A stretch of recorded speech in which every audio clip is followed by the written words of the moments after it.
morning everyone. I'd like to welcome you to our session on looking at e-learning options for teaching and learning. Thank you for colleagues who have joined us this morning. And I want to welcome in particular our presenters, Marion Hicks and Rowan Brooks. And so I'm just going to read a little bit about the backgrounds of both of our colleagues so that is known for all who are going to be watching this today and in the future.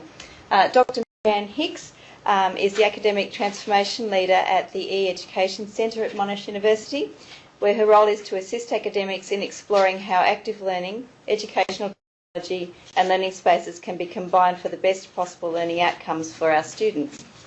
Marion's work is evidence-based, grounded in research and established in practice. Her experience as a lecturer in international studies at Monash University, South Africa and Monash, Melbourne have made it explicit and concrete the profound difference and meaningful tertiary education can make in the lives of our students. Marion believes that the academic educators can be catalysts for defining paradigm-shifting change for our students. So please welcome Marion. And Dr. Rowan Brooks. Rowan's experience shows that university education can be transformative for all students when teachers use sound pedagogical practices. In her role as educational designer, she provides support to academics that wish to transform their units. Rowan has completed her PhD at Monash University in ecology and has worked in the science faculty as a teaching associate. Rowan works with community organisations as a trainer. So welcome to Rowan. Thanks. We can save that to the end. We're all overwhelmed and amazed. So thank you everyone for coming, and over to the ladies. Thanks very much for the introduction. We are coming today to talk about ways that you can respond to the changing educational landscape. Our centre is explicitly about the fact that the technology should never come before the teaching. So while we're talking a lot about e-pedagogies or e-learning tools, we'll mostly be focusing actually on the teaching practice instead. So we're going to be talking a lot about blended learning today, and we'll be talking through the Monash blended learning model. And most of the workshop is actually going to be a practical component. So the second half of today's workshop will be very much based on practice. This is a workshop setting, so I really do encourage you, if there's something that either of us have said is not clear or sounds like complete rubbish or anything like that, we invite you to discuss that with us. We'd rather kind of iron out everything while we're here today rather than you walk away with questions in your mind about how this actually applies to your discipline. So most of the academics I talk to today are being faced with the question where they're asking themselves, how do I do more with less? Most academics are currently faced with increased research pressures, higher student enrolments and increased administrative burdens. But at the same time they're being asked to keep up to date with current educational technologies, have excellence in face-to-face teaching and also personalise learning for an increased number of students that they're facing. And I think that educational technology and blended learning can be a really good solution to some of these problems. So that's mostly what we'll be focusing on today. And do I have to move forward there? You'll have to excuse my cross-armed mouse using. Okay. So in our education, we're seeing an increase in student enrolments across OECD nations. But why is it as a society that we value higher education so highly? As a society, we value higher education because we hope that it produces graduates that can excel in the challenges of life, work and citizenship. Most students enter university with a particular view of the world. And if we think of university as an institution of instruction, during the time that that student is in a specific discipline, we hope that their understanding of that content will have broadened and deepened by the time they graduate. But if we think of university as an institution of learning, whereby the students and the teachers are actively constructing the information throughout that entire undergraduate and postgraduate degree process. What we hope is that by the time the students leave university, not only will they have a deeper understanding of the content base, but they'll also have a shift in understanding so that they can actually think like expert practitioners in their field. Okay, so the skills that our students are gaining through university are very important, and it's these skills that have almost been undervalued in a way in higher education over the last probably the decade, maybe for longer than that, because we're focused on content delivery. But what's happening now, because of the changes in technology and the way that students are approaching learning, is that our students are seeing that it's not the content that's the most important thing, and certainly the employers that we're feeding these students through are saying it's the skills that are the most important things for your graduates to be gaining while they're at university. And so focusing on the skills, I thought what we could do is, I'll stop talking now, we can do a little bit of an icebreaker activity. And the index cards are over there. Okay. So what we're going to do is we're going to pass around an index card to each of you. And what I'd like you to do is, while we're passing the cards around, we're going to be spending about 30 seconds just thinking by yourself about 3 skills that your students should have gained by the time they've finished your unit, or if you're teaching into a course, so the degree that they're completing at university. So 3 skills that you really hope your students have gained. Okay, so I'm going to give you 1 minute to write those, or probably 30 seconds to write those down. So we need a pen. Yeah. And you too, Bendigo. And so, and Bendigo, if you can do that too. Did you catch that instruction? Now you have to turn your mute off. Your mute is on at the moment, so we can't hear you. Okay, all right. So I'd like you to write down 3 skills that are important for your students to have gained whilst they're at university.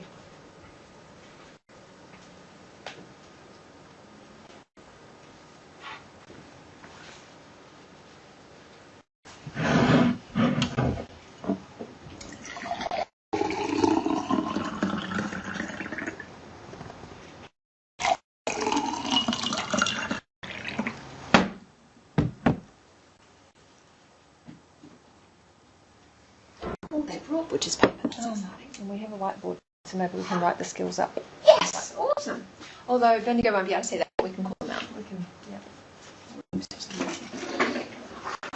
Great, so 10 more seconds.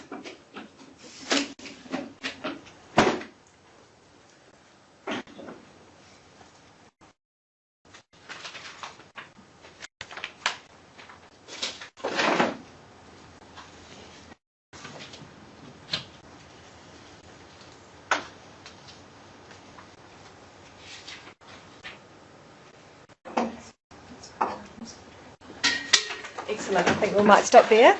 Okay, now what I'd like you to do, and Bendigo, I can see that you've been collaborating on this already, so you can probably just discuss this rather than turning to your neighbour, because it looks like you're already discussing things. What I'd like is turn to your neighbour, and between the two of you, I want you to choose the most important skill out of your 6 points that you've just written down then.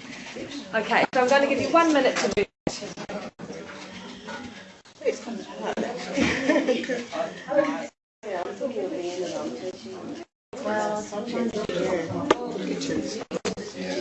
Well, see, it's elected and people do the end of the course. So we're actually only a couple of minutes running late. actually, We're 10 minutes. Well, I was going to put community what the I guess It might be nice to... other people. we use the discussion boards so they all have to put something there. But I thought about So that's a skill. Okay, 10 more seconds. So this is not, skill on the internet or... no, but I think that's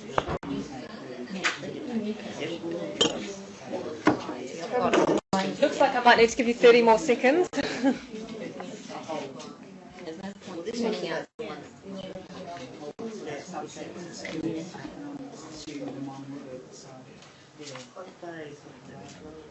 Well, communicating. So communicating, we can combine those two. Well, that's what I said. I was nearly going to put communicating down. It sounds like I can give them the part. But indeed. Okay, I might stop you there. Excellent, thank you very much. It sounds like you've been having some very involved discussions there, which is fantastic to get straight into the involved discussions.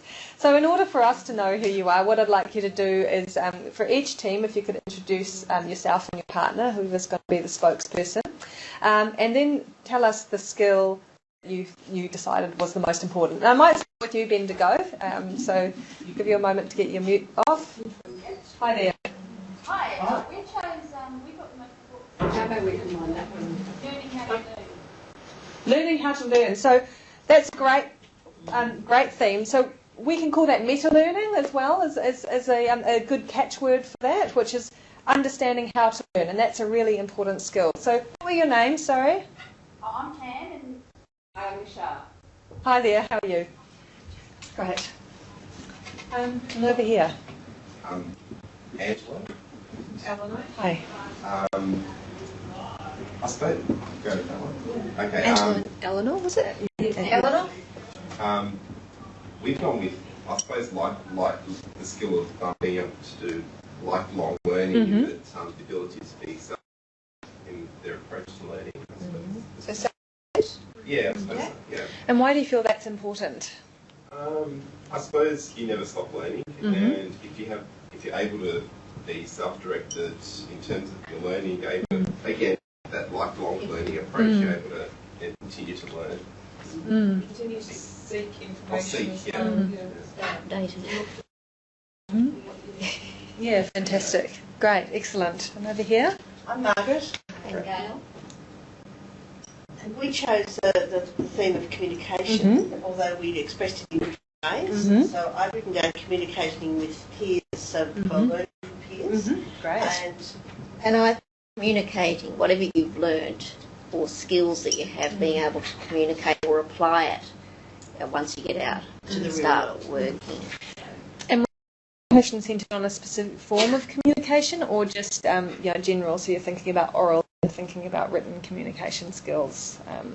Did you feel that I was was important? thinking more generally, not about the medium, but but the ability to have something to say, to share that, and then to discuss. And is teamwork quite important then, if you're thinking about peer-to-peer? It's very important in the area that I teach in, which is public health. Yeah, great. Sure. Fantastic. It's one of the learning outcomes for the course that I'm involved in, is that we would produce professionals who have that ability to work across. And presumably across discipline boundaries too, because they're going to have to work across the spectrum. Yeah. Right, fantastic. Okay, well, the other we're combining, we've got listening and reflective thinking as part of that same process. Excellent. So and particularly reflective thinking. Yes, excellent. And reflexivity is often used as a term too. I think they're two different terms, but we'll actually be talking a lot about how to promote reflective learning today as we move along. So that's great. I'm very pleased you brought that. Wonderful. We'll pay you later. Yeah. Sue and Ellie. And we choose critical analysis. And we sort of talked about how that might come across in different tasks that we might do, but essentially being able to critically think and analyse. Great. And that's not only just literature and things like that, but it's also out in the real world. You have to critically analyse the situation rapidly in order to react to it. Okay. Great. Rapid response. Absolutely. And Julie, did you have something that you wanted to add? Yes, I put knowledge sourcing. And rapid and considered. Rapid and, well, it doesn't need, more important to be considered than rapid. Well, life death, it might need to be rapid. We then going to, you know, all the NCIS, all the terror. Yeah, anyway. And Julie. Knowledge is awesome. Great. Excellent. We'll come back to a bit about that too. And we're going to come back to the whole idea of skills as we move to the workshop, but I guess a question I'd like to leave you with now is to think about these skills that we've just talked about. And I assume these skills are valuable to you as teachers, and I hope that all of your students are leaving their time at Monash with these skills. And how much are you actually doing throughout your course, not just an assessment, but your teaching practice as well, that is giving these students these skills while you're at Monash, while they're at Monash. Now what I'm going to do is pass it to Marion. Excellent. And we can move on. I'll try and see if we can go on to the next. Right. Beautiful. Okay. So one of the things that you... No, that's close enough though. One of the things that you may or may not have heard about, and I'd be interested, Bendigo as well, whether you've heard about the Monash blended model. Have you heard that, Jan and Michelle? Yes, you have? Oh, that's amazing. I know some of you have heard about the Monash blended model. It's something that's being promoted by the Deputy Vice-Chancellor of Education, that's Adam Shoemaker, and it's basically about purposeful teaching. That's its entire structure. It's designed with not you in mind. It is designed with the majority of our colleagues who are doing normal in-class tutorial programs, doing some pre-class element and some post-class element. Now, my very, very shallow understanding of what you do is you do a whole lot of other stuff that isn't that. So you do lots of distance education, you do lots of short courses, you do lots of postgraduate work, and so we've actually kept that there, but only so that you have it there to pull it apart. Because one of the things we very, very strongly feel about is that this should be flexible. And so if this isn't going to work for a DE context, we need to change it. Or we need to broaden it or put in some dotted lines or something so that it becomes something that is useful rather than an inhibitor. The other thing that we've come across, and please tell me if this isn't the case, but there seems to be, certainly we've encountered a great deal of confusion about what blended learning might mean as a concept, what distance education is and means, and what face-to-face on-campus teaching is and means. So what we wanted to do with you was to get your understanding of what those things are rather than us trying to come over the top, because that's not helpful. So beautifully Bendigo has Butcher's paper already. You guys are awesome. And you were about to get Butcher's paper here.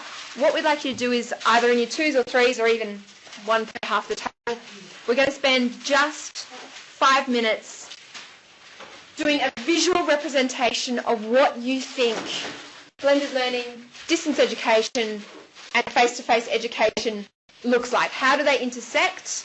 How are they the same? How are they different? And how can you draw it rather than just using text?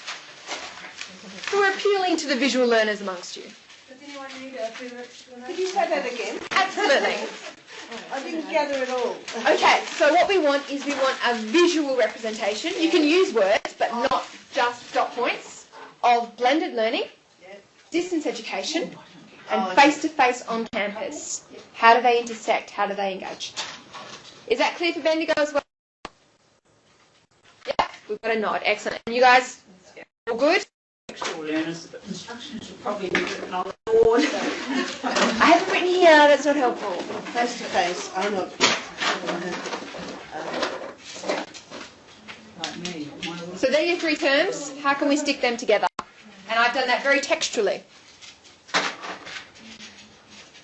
And you've got pretty highlighters. Yes, I will. Thank you. I'm going to get a print of that and produce a very swift document. Anything be added to that? Just dispatch. Individually, how would you represent blended learning? What actions you use? You can have some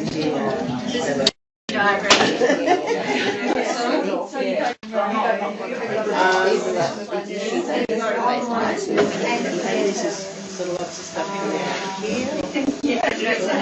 a big mountain. But with the blended, we will be getting blended. So what's important here is style, isn't it?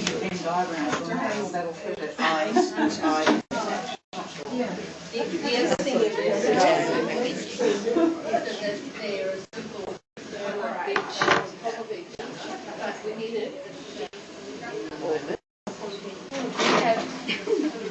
This is face to face.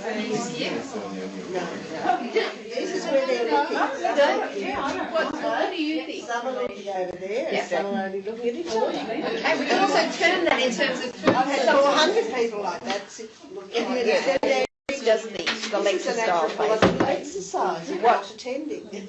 I'm not sure whether that was what we were supposed to do, but yeah, what we were having looking at. Well, the style of this involves eye contact, and the way you do it really matters, and it's about attention in the moment. So now we're going to do, what are we going to do next? Distance. So distance, let's do distance next. We know how I'm not that very works. good at drawing. So these people are separated by the world. Yeah. It's too complicated. I'm thinking distance education, I'd either use. Well, there's no eye contact. But you can. And the attention's not at the moment, the attention Like increasing there. but this attention in the moment doesn't happen. The lecturer attention here, they get attention in their own space. Synchronicity. So this is synchronous. But what about the webinars? This is asynchronous. Yeah. So webinars can be synchronous, but you're never going to have the same feel via a webinar that you do in a live lecture. So we'll put the wall down there. Yep, and perhaps it's got some dots in between it. It's a space rather than a wall, I think. Okay, well we'll just call it a portal. Yeah. It's a permeable portal. And we have It's sort of like people between here and Melbourne. It's not a wall. There's no wall. no. There's a space. Okay. It's a time space. Question, yes, You need space-time, to get there. Where? And so there, and like a filter out to all over the place. Yep. Yeah. Okay. Are these on the same spectrum? No. Because I've had discussions with academics who would argue that online students and face-to-face students are the same. ways of looking at it. I can see What do you similarities. mean by spectrum? So on one hand you have a whole lot of face-to-face and intense contact, and that's your face-to-face, and then on the other hand you still have contact mediated. Oh, well, I mean, you still have other contacts. It's your major. Yeah. Communication. So they would argue that it's actually just a question of where you put the emphasis rather than them being wholly separate. I think that the key for this one is that you're in eye contact and you're in the moment. What about active learning stuff? So Yeah, but in the moment, Well, these could be active learning approaches. I mean, when you ask someone to chat with another learning and regard, or all the people busy can come over here and.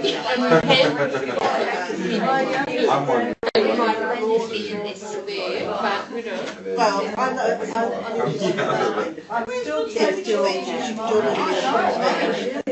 Each has its own positives. And now that you're a student, the ability to do their work when they want to do it. when the kids are gone to bed and And to do their work flexible, flexible, flexible.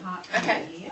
Awesome. There's one way to do it, the other way is to set as encompassing. So is this more blended than that? Or are they both blended? Or are neither of them?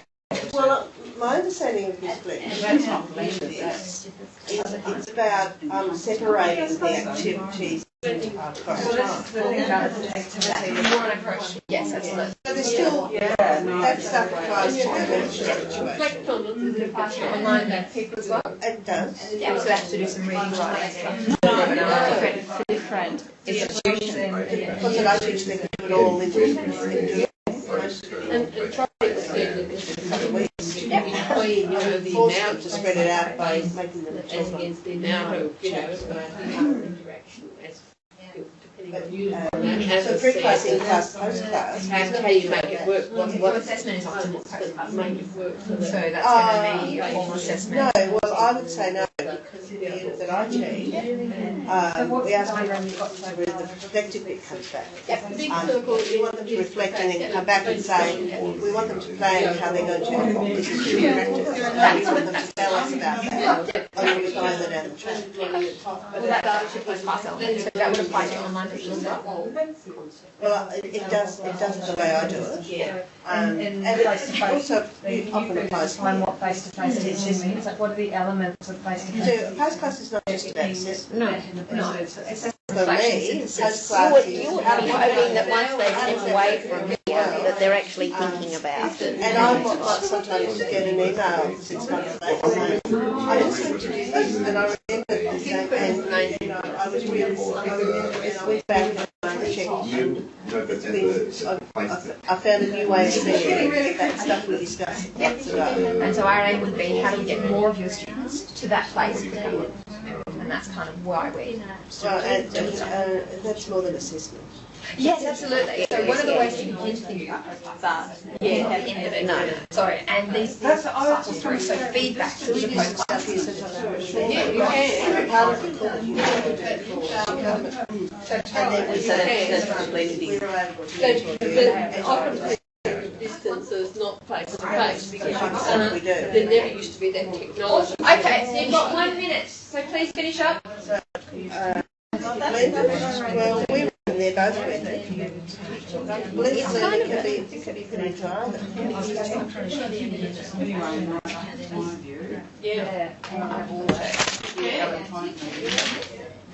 So the assessment here might be But that's why we've got the overall sort of the whole thing is tricky, you know, every bit has got it. Reflect and consolidate is not exact. Which is great. Okay, so you've got 30 seconds and it looks like people are coming to an end. We've got lots of then. Text still down there. Okay, when we come back together, what I want you to do is to stand up here so that Bendigo can see as well and talk through your model. So identify your spokesperson and we'll give you another 10 seconds. Yeah,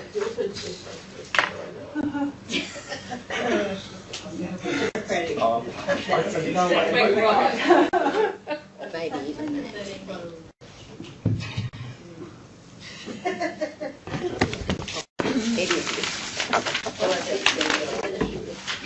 It's a state of mind. Okay, so let's get started. Bendigo, are you ready as well? Wonderful. Okay, so maybe on this end here. So Sue and Ellie, do you guys want to come up and... No? Shall I swap over? Angelo, Eleanor? You're ready? Brilliant. Come. And talk to the camera rather than me. Yes, please. Just so Bendigo can see as well. So Jan and Michelle. I think you're going to be the spokesperson. Okay. Oh, that's a beautiful drawing, that one. Can you see that, Bendigo? I get a self-fusion. Yes. We might have an accessibility issue here with the wrong coloured pen. Yeah, I don't think it's yes, going. you might. Ellie, go in closer. No. Oh yeah, no, that. There's some light. So we can't see it now. So. That's okay. Look at the screen. Yeah, great. Make that one. Okay, front. Oh, beautiful. Love. That's better. No, listen. Okay, do you want to talk it through for us and we can figure it out? So we'll start here with the traditional face-to-face online learning. So we've got students all sitting in rows, some happy, some unhappy. We've got a whiteboard or a blackboard, whatever you're using, up the top, and there's the teacher here also is looking a little bit unhappy and frazzled at home. So I think that's kind of the main idea of that, Sue. Yes. Yes. So then we're on distance education learning. So we've got the student and the teacher. The student is using their computer, and so this person can be at home and still be able to look after children or do other work. With the teacher at the other end, and they're both looking relatively happy. And in the middle, we didn't kind of get time to do blended learning, so we put the arrows, so it's a combination of both models. Wonderful, thank you. Fantastic. Okay. So, Gail and Margaret, did you guys want to come up and do yours? Well, I think ours will be more difficult to pick up. But similar, as in the lecture theatre, the face-to-face teaching, with one person out the front and some of the group watching, some distracted by other things, chatting, etc. The other is distance, one person up or behind a screen or a wall, but a space. So wall. With, and you can see the people are all in different locations with the information coming out. And the blended is a bit like a mixture of the two, but I guess it's getting everyone more connected. Beautiful. Thanks, Gail. That's awesome. Wonderful. Angela and Eleanor? Yeah, I'll do it. Oh, you've ripped yours out. Yeah, it's a summary. Plan and work with a different one. Okay then, excellent. So we're down to this side. Oh, that does stand out nicely. But we kind of probably failed the task because we did it a bit differently. We took the two, when we started thinking about face-to-face, we were really thinking about student interactions. And when we were thinking about distance education, we started thinking about online material, and then we were talking about our own teaching experiences and student experiences. So I kind of realised that distance ed did include some face-to-face, and then we kind of got very confused. So basically we decided to have sort of like a Venn diagram, and we had student interactions as the pink. The bottom one that you Bendigo probably can't see is in green, and it's online materials and also resources. So and then in the middle was blended learning. And so the face-to-face included lectures, tutors, but also things that we did in our like distance ed, which was like Camtasia, so recorded lectures that you could see the person, Google Hangouts, video conferencing, YouTube, that sort of thing, but also could include emails as a student interaction, forum, peer learning, all those sort of things, and as assessment presentations that the students do. And then the online material resources we had were like the library databases, also some of that pre-recorded material, but also documents, the unit guide, Moodle resources, and exams, things like that that were sort of paper-based or online. And then in the middle we had blended learning, and we called that distance education, for us at least, because we felt we did both, but yes, we probably failed the task. Not at all. That's awesome. Thank you. Excellent. Fiona?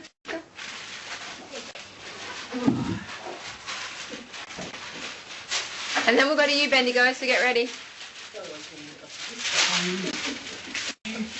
Sort of see that ours is a Venn diagram. So on one side you've got distance education, on the other side you've got blended. But as like Angelo and Eleanor, we came to think that distance could encompass, you know, peer-to-peer learning, peer-to-teacher, group learning, and in fact things like online, they're just tools. They're not actually. What's important is the pedagogy. So you've got face-to-face. You can still be very didactic. You can still be very linear in your teaching.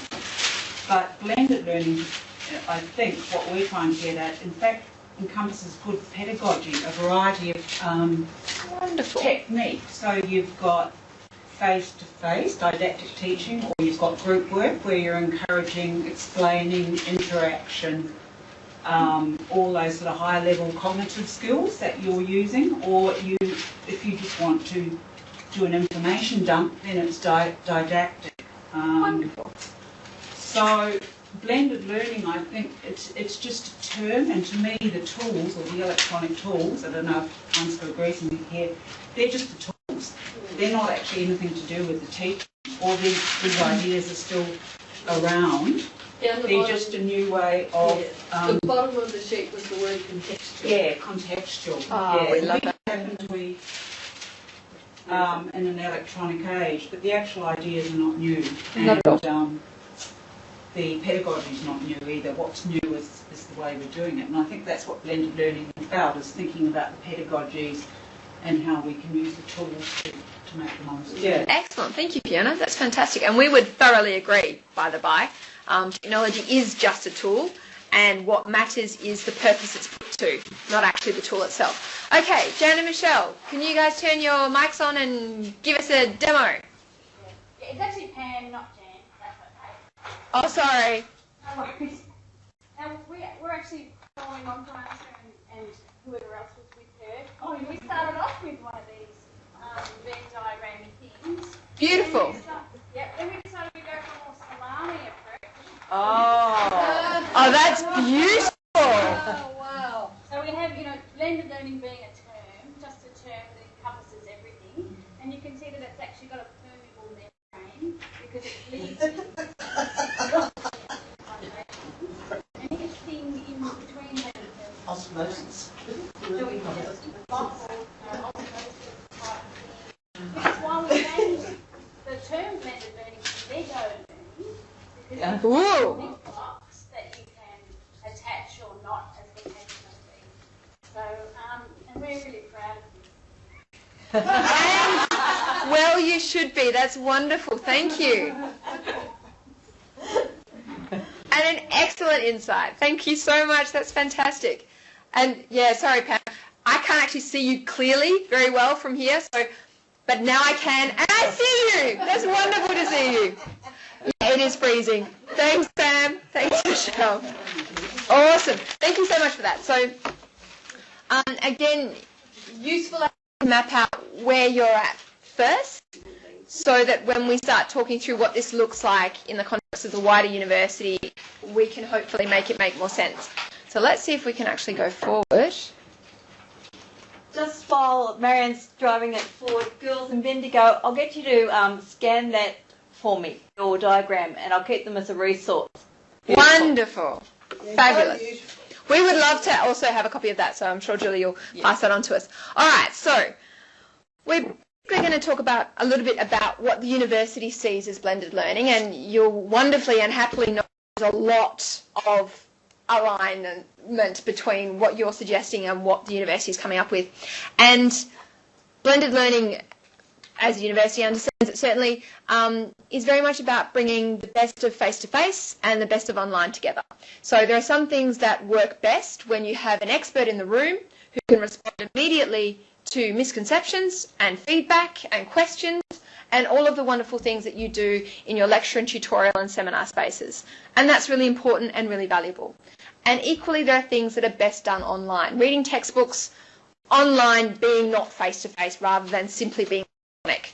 So if you've got textbooks to read or articles to read or whatever it is that you want your students to engage with before they come into class, some of that is best done through an online means or at a distance means rather than just online. So the blended learning model is explicitly about enabling and helping you to do that. And that's exactly where the university is coming from. And I'm getting really good at left-hand mousing here. Okay, so this is what the model looks like. And as I suggested in the beginning, we think this is a model that will shift and change. And it will be, we're certainly going to give the slides to Julie so she can put them up, and these are recorded through the video as well.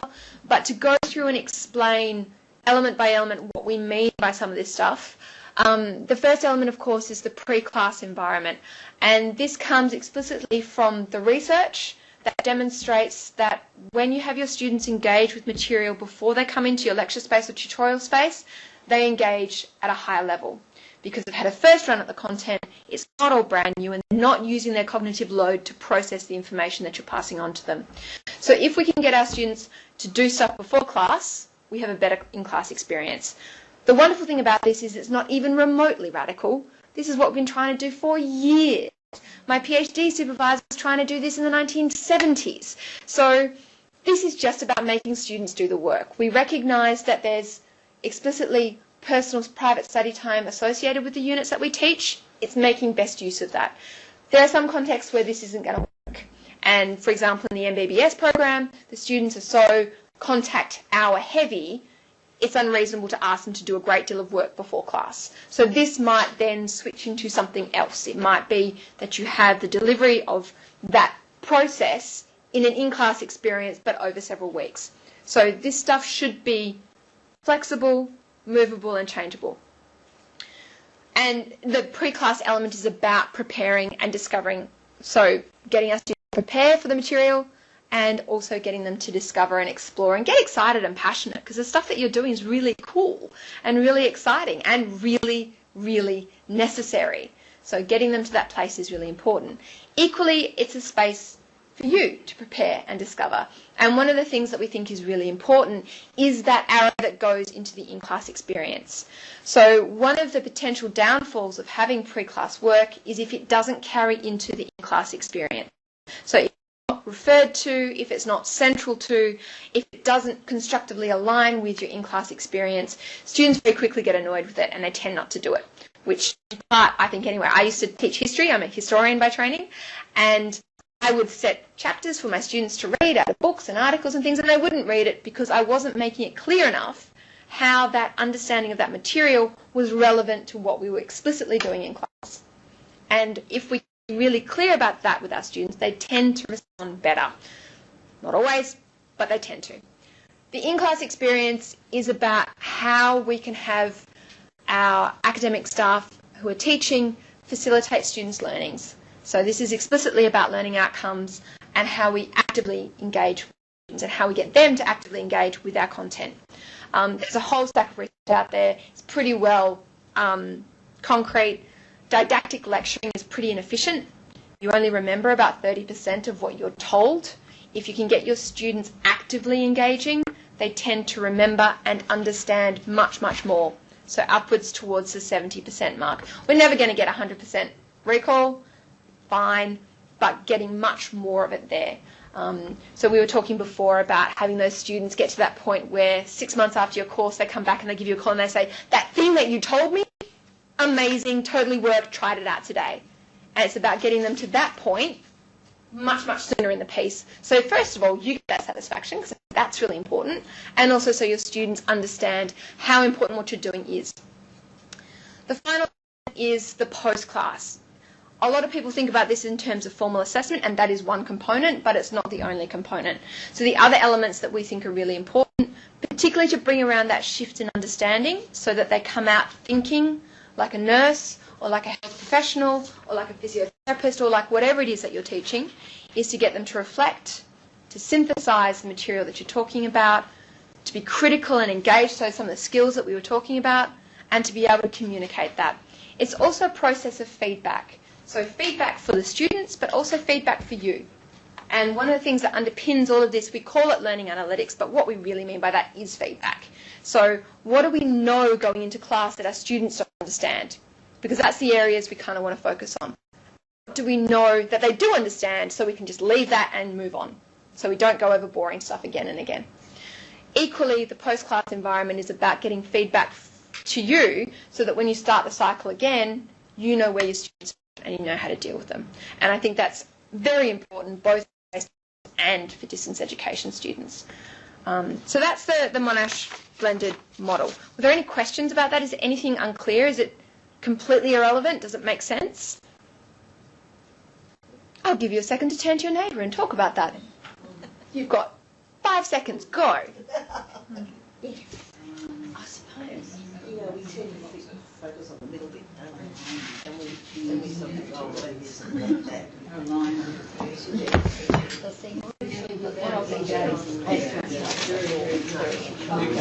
So I don't hear. Yes. And the other thing is get a bit of attention. Okay, that's 30 seconds. Now, would you like to let me know, what's your thinking? Where are you at in your discussion about this? Well, I just reflected and observed in my own practice that I probably got a little bit the class or the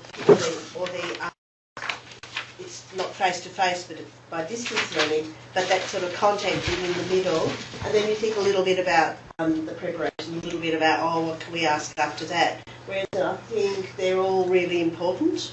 And sometimes in the work that I'm doing, it's more important to think about the last part and start from there.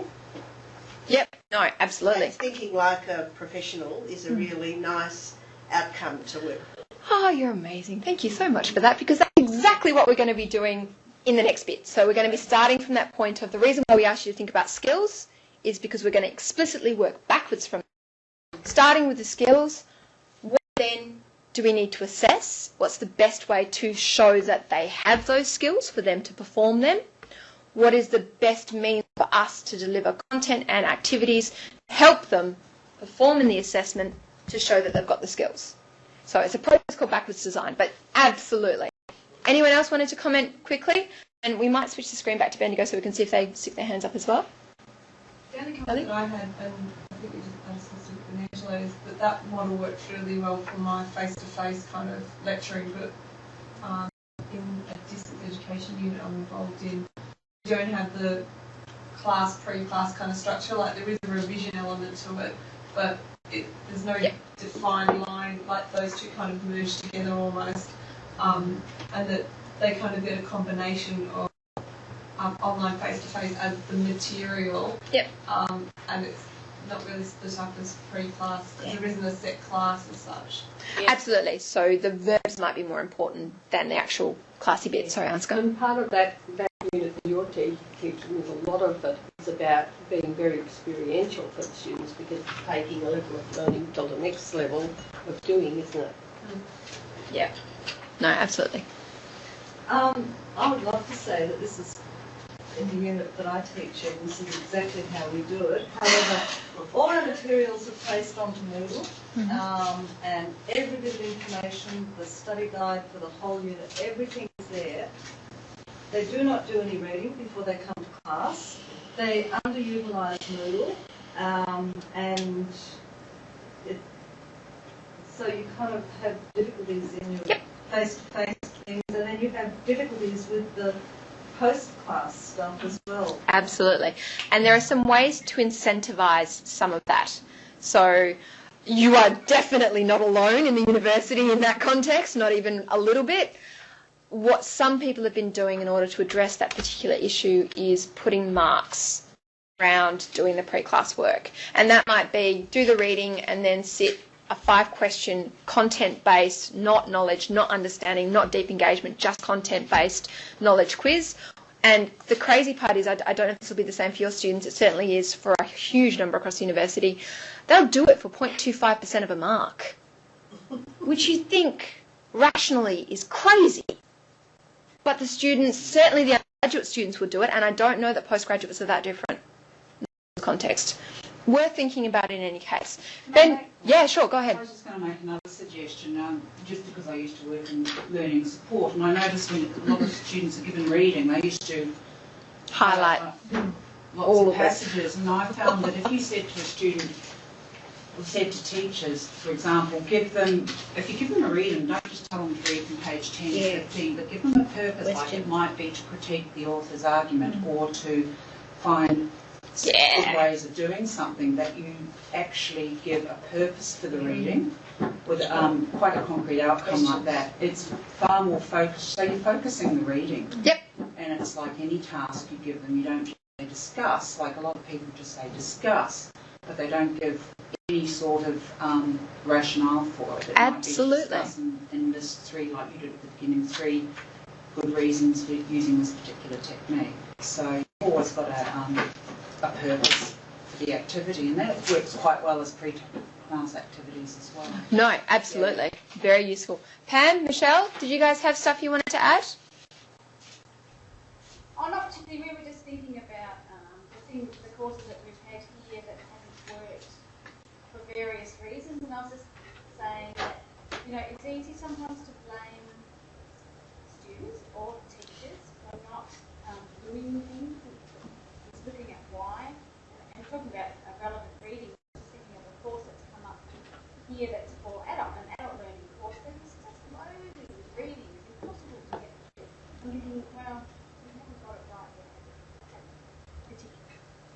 Yeah, so it might be a question then of narrowing those readings to make them really specific and based the content you actually want them to engage with. Yep. Absolutely. All right, that's wonderful. Thank you for that. Okay, so we're just going to move quickly on, and I'm going to, whoops, wrong mouse button. This is the trouble. Which I think is you. Yeah, good. Great. I just want to touch on that point, I guess, of it's easy to think about, it's all about what the teacher does, and it's all about what the student does that defines good learning. Bringing back to that point I made right at the start, when we think of university as an institution of learning, it's about what you're doing together. And so if you're thinking about how am I facilitating the student's learning journey, it shifts the responsibility away from learning being solely the student's responsibility or teaching being solely the teacher's responsibility to a constructive situation.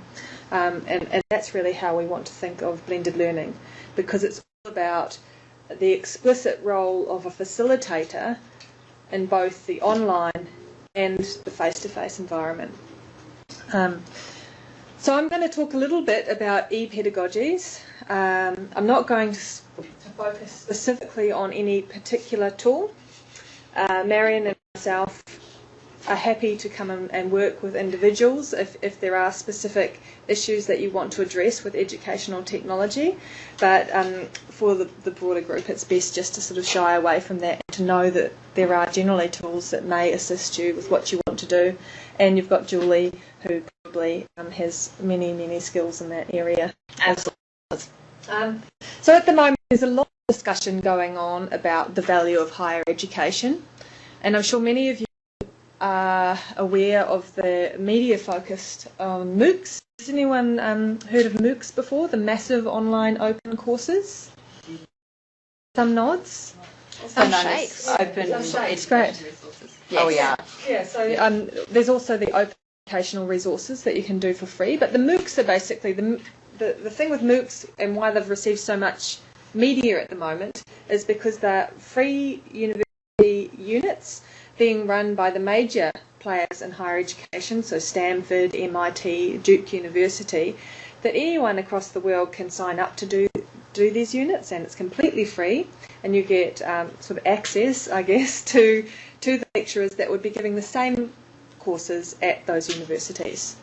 And rather than getting a degree at the end, you just get a certificate if you complete all the assessment processes through it. So this has kind of been a game changer in the sense that it's forcing lots of people to have conversations about what does the rise of this open access content mean to education now that students can get information, high quality information, freely across the internet, and they can get it on their mobile phone, waiting for the train. They can source it in a variety of different ways, and generally it's connected as well. So they're still getting a sociable experience that we've held university accountable for in many ways. And with this in mind, I think what's happening is that the focus of university is shifting away from the provision of content to the curation of knowledge and facilitation of skills gaining. And that's one of the important shifts that we're seeing. And I think if you read this quote here by this Sydney University student, it really reflects that. So I'm just going to give you a moment to read it over.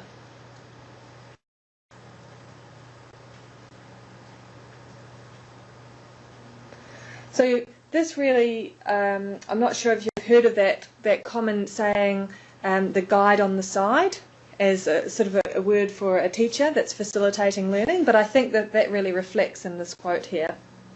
Can you move me over? Okay, so what we're seeing at the moment is a very rapid shift in higher education driven by technology. So these are some of those free educational resources. Coursera is one of the sites that holds the MOOCs. So you can go on to Coursera and can do a humanities course, you can do a business course, there's a variety of things. I recently did one on gamification, which I got. Did you do it too? No? I got about to week. It was very interesting. I got about to week 3 and got overwhelmed and decided that I would stop doing it, which tends to be one of the things with MOOCs, is there's a very high proportion of people that don't complete them, which is, I guess, one of the values of having someone actually facilitating your journey in a personalised manner. Hopefully we get a higher completion rate than MOOCs. There's also the Khan Academy, which has popularised a movement called the flipped classroom. So the flipped classroom is the idea that most of the content gets moved into the pre-class environment, and that means that the in-class environment is solely based upon a very active learning model. So the students are coming into class having learnt that basic concept, and they're able to spend that time with the teacher actually going, I don't understand this concept, can you explain it further? Or talking to their peers about common misconceptions. And it's been around for quite a while in the primary school setting, but it's become highly popularised by the Khan Academy. And if you haven't had a look at the Khan Academy yet, I'd recommend that you have a look at it as an approach. Certainly the method that they use to communicate information is called screencasting. So you can hear the teacher's voice and you can see what's going on their screen, and they generally draw on their screen. And it's a really effective way for you to think of incorporating a pre-class tool to your students, because screencasting is something that most of us are able to pick up and do quite easily. And I think were you doing some sort of form of screencasting or YouTube video? Yeah. Which is screencasting. Yeah, fantastic. So we're really seeing this rapid change in higher education, and it's very challenging as a teacher when you've got so many increased demands. Actually think about, how am I going to incorporate this into your course? And this is really where Julie's and myself and Marion's role fits in. We're hopefully there to support you to make these changes, because you're not expected to be up on what sort of educational technology tool is the most appropriate for what you need to do. And so we're the design of your courses into a purposeful element and ease some of that workload. And oops, wrong one again. The blended learning model is enhanced by using an active learning environment when you have face-to-face. Now, that's not necessarily to say that you have to have an active learning environment, but I would certainly encourage you to think about why we would incorporate that into our face-to-face experience.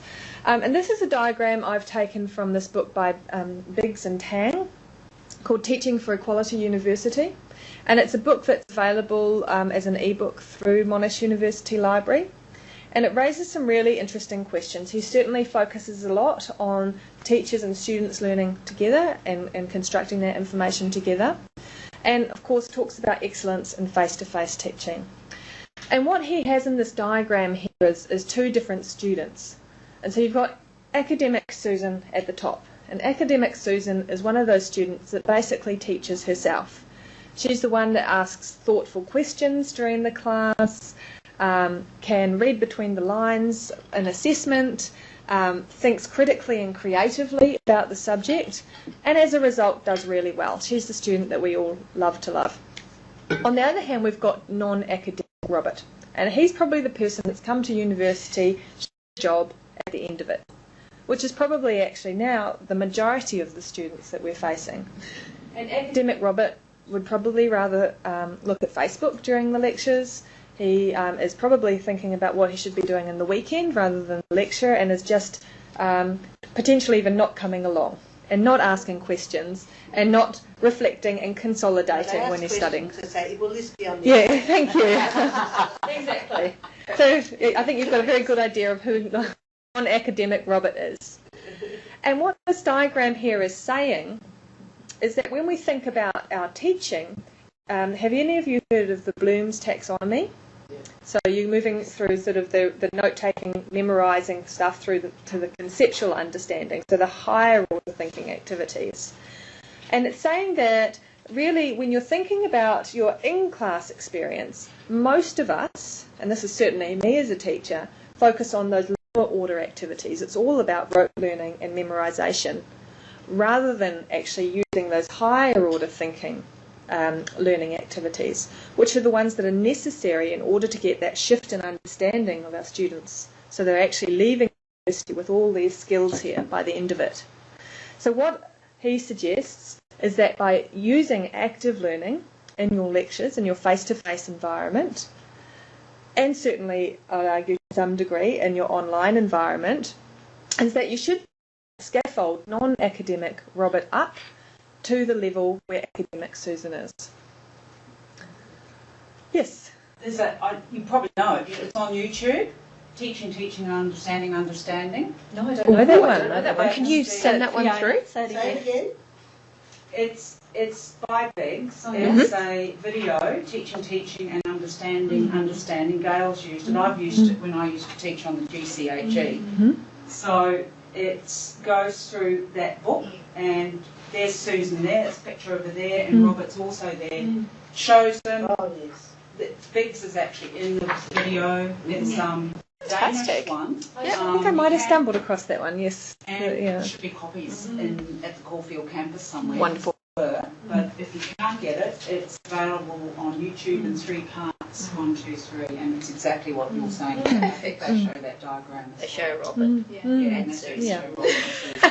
Yeah. But So it's a bit dated. Yeah, no, thank you, because I'll embed that video along with the other resources for this session. So thanks, Fiona. To let you know. Thank you. That's awesome. Yeah, no, that's great. And it is a really good and easy book to read, and it is available. So I'd recommend, if these are questions that you're grappling. Wonderful. Excellent. Marianne. And I guess this is just reflecting this whole idea about what is it that we really want our students to be gaining. We really hope that by the end of their degrees that they're thinking critically and creatively about their discipline. And if this is something that you're grappling with about how to implement with your students, then I'd recommend that you, do you have a learning skills advisor that services your... Gippsland. So you'd be working with Lynette. Yeah. So the library has, helps to implement the Research Skills Development Framework. Have any of you ever heard of that? The RSD? Yes. Yeah, you have? Yeah. So the RSD is pretty much, in my mind, it's thinking about ways we develop these skills in our students through assessment. It's mostly focused on assessment, but it's a really useful tool, and the library learning skills advisors are happy to work with you on the assessment side of things to help incorporate this framework into your teaching. And Lynette has been working with some of your colleagues in MNHS to implement this for a nursing unit, so she's very much on top of this stuff. Do talk to her about it. And move. Yep. All right. Beautiful. So we'll leave that one there. What we're going to do with the remaining time that we have, or at least sort of 40 minutes of it, is we're going to do a worksheet, which is about how you can identify the activities and the approach that you're taking and what you might want to consider changing. We've got big sheets, and I'm not sure where they went, but they're around there somewhere. Units together. Is anyone team teaching here, or are you all doing individual units? Fiona? Well, yeah, but I'm not teaching students. It's professional development stuff. Wonderful. Yeah. Who are you team teaching that one with? That's fine. Anyone in the room that's teaching together, or you're all teaching separately? Beautiful. In which case, one each, and feel free to work together if you'd like to, if that's helpful. We're going to send you a version. Pam, I can just email it to you, can't I? I will. Have you got a computer in front of you? We've got iPads with connectivity in this room, that's all. Oh, joy.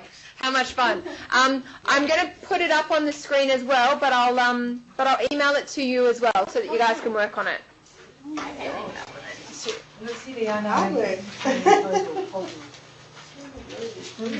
But I'll do that in a second. I'll just talk through it and get you guys to listen, and then I can explain further if you need to.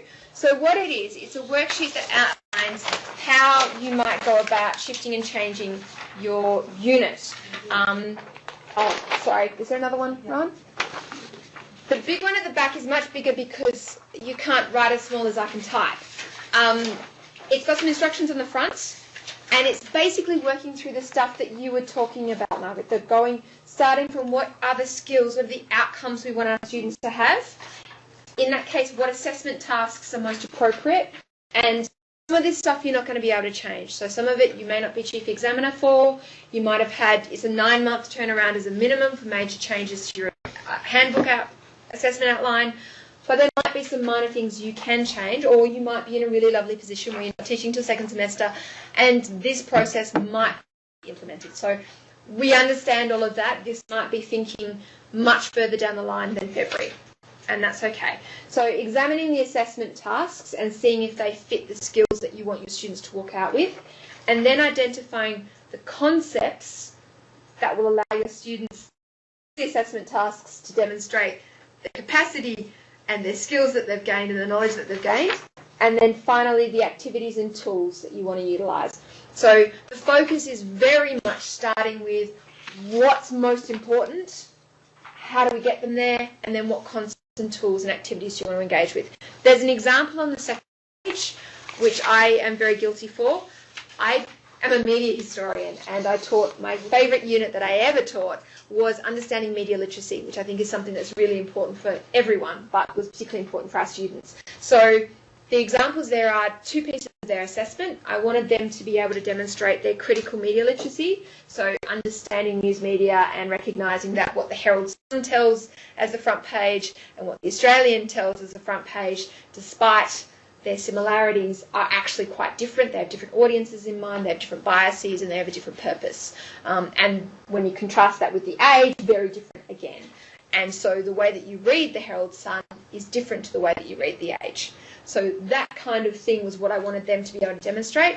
So there were 2 pieces of assessment explicitly directed at that critical thinking and problem-solving skills.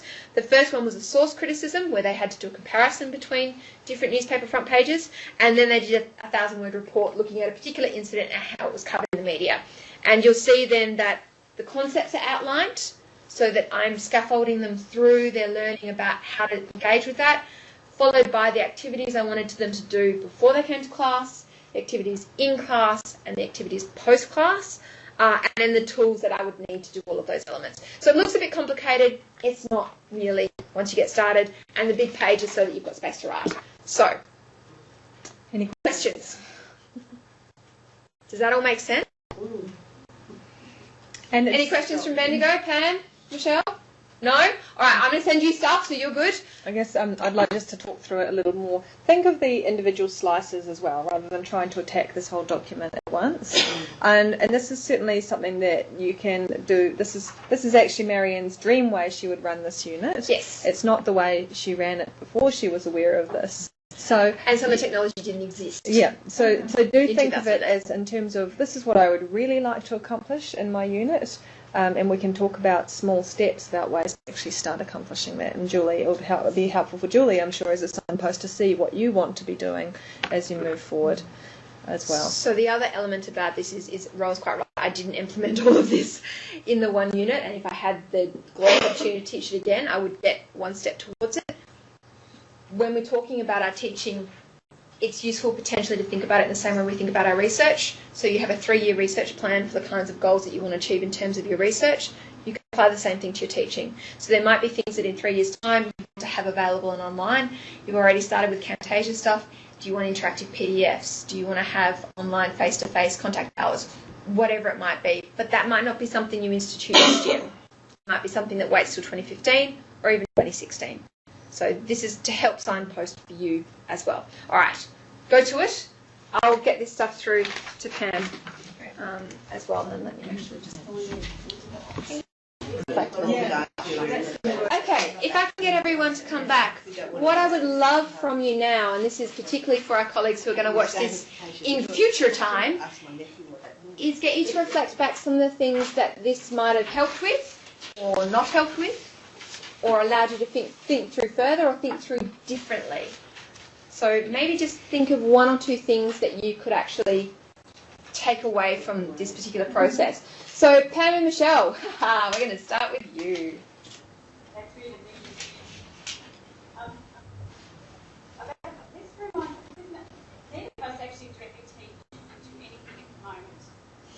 Lucky And you. I'm admin. And I'm admin. I'm not even admin. Oh, even better. But we were trying to sort of relate it to the new year 2 concept that's coming up. So Okay. what we really have, it's not new, but stress the importance of a program being linked so that some of your post-class activities are actually the pre-class activities of the next session, so that we stop having isolated sessions, one-off things. We have a program that moves smoothly from one to the next, so that the underpinning concepts that you use to understand flow on from one class to the next. So it's Wonderful. almost like, we sort of got a bit stuck just trying to work on one activity, one assessment task linked to it. We would prefer to rewrite the whole world. We understand, and sometimes that is the hurdle we face. So no, thank you for that. That's an excellent reflection. Wonderful. Okay, other people in the room? I started thinking about my unit and, what could be done, but I think this is sort of adding extra depth to what I think I might be able to do. So, I can build on that process of thinking how to change the unit to make it much more student engaging. Wonderful. Anyone else? Well, I think you've heard my comments before, and I think it's made me think. I mean, the one thing I can change is how I facilitate the tutorials with the students and get them to engage more and actually have much greater input rather than me having that input. And so it's made me think about what I can do and how I can do it and suggest the rest of the team. Wonderful. No, that's helpful. Gail, Margaret, Ellie? We just talked about 2 units. One was an online unit, another one's one that we do face-to-face and first-year medical students. And we kind of got caught up talking about the challenges of implementing some of the tools and things like that that we had, in particular internet minimums for students, which meant that a lot of the distance students, like hangouts and things like that, were requiring above the minimum, and that having students in Dubai and USA and South Africa and Australia and New Zealand and various other countries, you kind of went, what time zone do I pick that fits them all? And there isn't one. Yeah, and the rough demographics of the students are all kind of over 50 and wow. It's an interesting mix to kind of try and introduce something more paper-based. So we kind of got on that a bit, and the other thing that we got caught on was with the other medical one was about the fact that the medical students kind of have one unit for the whole year. Everyone kind of teaches a sub-unit within it. And if you teach really dry uni-structural stuff, which is kind of all the students are expected to do in first year, which is all, memorise the parts of the body kind of level, it's really hard to extend up to that academic Susan engaging, sort of decided we got about the relating level and putting it more.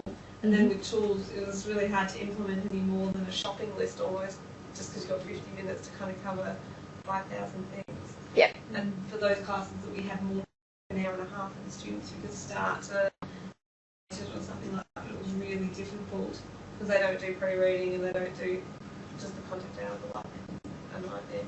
Yes. So we sort of got caught a bit when we were writing it about the challenges of teaching for those, the challenges of changing it, especially when it's a single unit and we don't have control over any of that apart from how we present it. Yep. So, yeah, absolutely. And one of the things to think about, and you're certainly not the first person to have that particular issue, is about prioritising your content. Yeah. So you're not going to be able to cover all the content and do anything active because active takes time. Yeah. So what can you leave out, and what do you want to focus on? Yeah. And that's, you're going to know the answer to that. Yeah, and that's the challenge of Absolutely. Covering the whole upper limb in 50 minutes. Absolutely. Sure. You end up with a shopping list of nerves and muscles and bones and etc. Okay, now I'm aware that we need to finish in exactly 2 minutes. Was there anything else anyone wanted to add briefly before we finish up? No? Well, thank you very much for coming along and participating so wonderfully. We hope that you learnt something, that you gained something from being here. Thank you to Julie and Ansgar for inviting us to come along. We are around and available. We clearly don't mind coming to Moe at all. So if there's anything further we can assist you with, Julie is here as your first port of call, but if there's additional stuff, then we're happy to help work with her and help work with you. I have a question. Absolutely. Okay. After this, what else could you tell us about? What would you say would be the next step? So the next step. We sort this bit out in there. Sure. So we tend to tailor based on need. We have a whole variety of things that we can talk you through. Everything from how do you implement peer instruction right through to how do you do pre-class videos. We have someone who already does that, so it may not be a need or it might be. It is very much about what you need and then how might we collaborate with something that's going to help you with that. Okay, so what is the most frequently asked question then by others? That, again, very much depends on context. I know, unfortunately. Yeah. So in an MNHS context, that has usually been questions around pre-class quizzes. How do you implement those? And that's largely for BMS and for physiology, for anatomy and those kinds of areas. How do you implement more interactive in-class techniques? So how might you do really things that I'm sure you're already aware of? Think, pair, share, predict, observe, explain, doing a thing at the front of the class, getting students to role play, getting them to engaging with questioning techniques, figuring out how to do wait time, and all of those kinds of practical craft-based skills has been often the biggest ask from your faculty, but it very much varies immensely. So there are people in physiology who are doing amazing things, and other people in other places doing amazing things, and then there are people who are looking for very simple, how do I get my students to talk in class? Sorry, you go first. What I was going to say is after the session I was going to actually email you all and say, okay, as a basis of this, where is your next need? And then look at the range of feedback that's received and then work out the programs. You need to know what's available to do that. It's like saying, when you go shopping, what will you buy? And sometimes you need to say, there's all those different moves lists. I'll have that one. I guess it's thinking it down a little bit because it does seem suddenly overwhelming, particularly when you think of it on this level, the meta level idea. But it's thinking about, do you first want to focus on your online environment? Do you first want to focus on excellence in face-to-face teaching? And once you've narrowed that down, because you can't attack this all at once, it becomes far too overwhelming with everything else that you need to do in your role. So think about the aspect that you most want to focus on, and then engage Julie and ask those questions about how do I focus on excellence in face-to-face teaching, and then she would be able to work further down that road, because it is very hard. We actually often get asked, what can you offer me? And it actually gets turned on its head, because we can't offer anything unless we know what you need, and it's a long discussion. It is. Yeah. So the other way to think about it is, what can I do quickly and easily that doesn't require a huge hurdle that's going to get me a win? So either an area of most concern that has to be addressed no matter what, something that's really quick and simple and easy and will get you success straight away. Because one of the worst things you can do is decide you're going to throw everything out and start from scratch. Because that's way more time than the university will give you, and it's hard. So much better, although less satisfying, to do things scaffolded and implemented slowly. So that would be my first suggestion. What's the first thing you can change? And it might be you're going to do week 3 in your lecture, instead of doing a straight content delivery when you're discussing the upper limb, you're going to do one activity that's going to allow you to have your students engage with the content around the upper limb in a different way.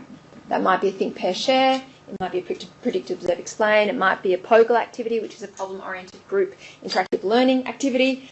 It took me a long time to memorise that one. It might be something else entirely. And there's a absolutely massive array, and Julie can help you with that. So I'm just thinking now a question. How do I do think, pair, share online? Okay. I kind of rely on other examples of what others have done.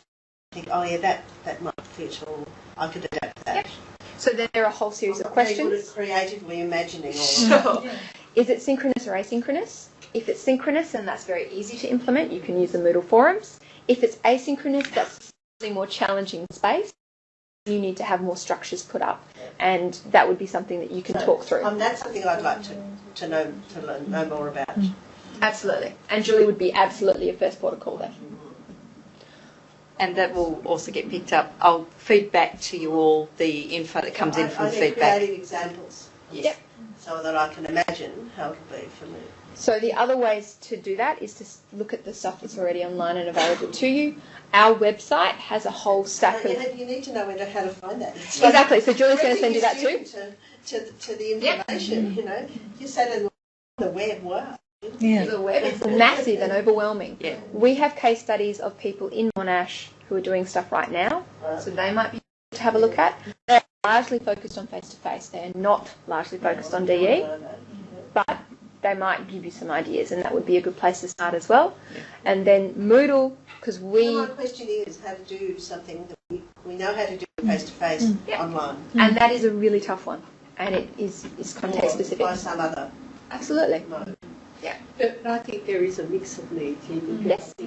Soon will really value some extra input on making the Indigenous unit and the teaching in there much more effective. Absolutely. So, and we also have all those distance units too that we do. So, yeah. And it's going to vary, and we recognise that. There's no silver bullet. I wish there was. There isn't. This is always going to be in a choice of tools dependent on your cohort, your context, your content, and your teaching style. Well, we're over time. Thank you. Thank you. I just wanted to also mention we'll be sending out a feedback form, and I know how tiresome it can be filling forms, but we'd really appreciate it if you took time to address that for us so we can build on it. Fill in the excellent all down the bottom and not write anything in the comments. We don't mind. Skip the boxes and go straight to the comments. I'm not worried about filling in the boxes. Thanks so much. Colleagues, can I ask you to join me all in thanking Marion and Thank you very much.